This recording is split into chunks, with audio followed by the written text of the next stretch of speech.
شروع اللہ کے نام سے جو نہایت مہربان اور بے حد رحم والا ہے۔ پہلی آیت میں چاند کے پھٹ جانے کا ذکر ہوا ہے۔ اسی مناسبت سے سورہ کا نام قمر ہے۔ اس کے مرکزی موضوع ہیں قیامت اور عذاب الہی سے خبردار کرنا، رسول پاک صلی اللہ علیہ وسلم کی تکذیب کرنے والے کو متنبہ کرنا، کافروں کو جھنجھوڑنا کہ اب جب کہ قیامت کی نشانی ظاہر ہو گئی ہے تو اپنے کفر پر کس طرح جمے ہوئے ہیں۔ واضح کیا گیا ہے کہ یہ کٹر کافر اسی وقت ہوش میں آئیں گے جب قیامت ظہور میں آ جائے گی۔ قریش سے خطاب کر کے انہیں قیامت کی تلخیوں سے خبردار کیا گیا ہے۔ مختصراً ان قوموں کا انجام بیان کیا گیا ہے جنہوں نے رسولوں کو جھٹلایا تھا کہ وہ کس طرح دنیا میں ہی عذاب کی لپیٹ میں آ گئی۔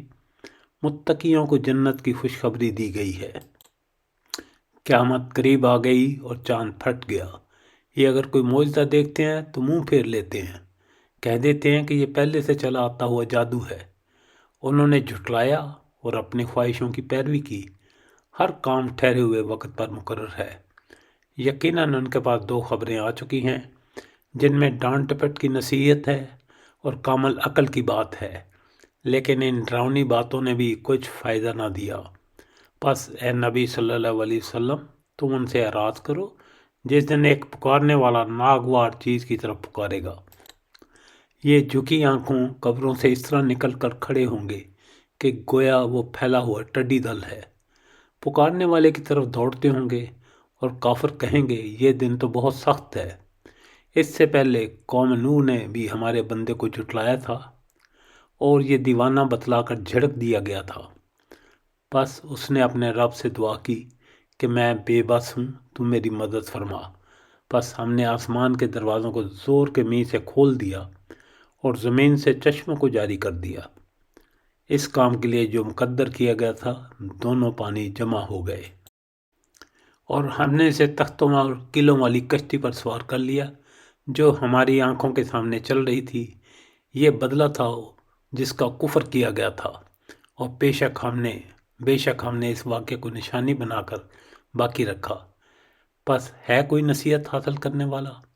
بتاؤ میرا عذاب اور میری ڈرانے والی باتیں کیسی رہیں، اور بے شک ہم نے قرآن کو سمجھنے کے لیے آسان کر دیا۔ پس کیا کوئی ہے نصیحت حاصل کرنے والا؟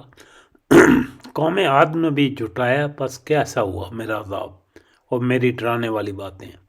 ہم نے ان پر تیز و تند مسلسل چلنے والی ہوا ایک پہم منحوس دن میں بھیج دی جو لوگوں کو اٹھا اٹھا کر پٹکتی تھی، گویا کوئی جڑ سے کٹے ہوئے کھجور کے تنے ہیں۔ پس کیسی رہی میری سزا اور میرا ڈرانا؟ یقیناً ہم نے قرآن کو نصیحت کے لیے آسان کر دیا ہے، پھر کیا ہے کوئی نصیحت حاصل کرنے والا؟ قوم سمود نے ڈرانے والوں کو جھٹلایا اور کہنے لگے کیا ہم میں سے ایک شخص کی ہم فرما برداری کرنے لگیں؟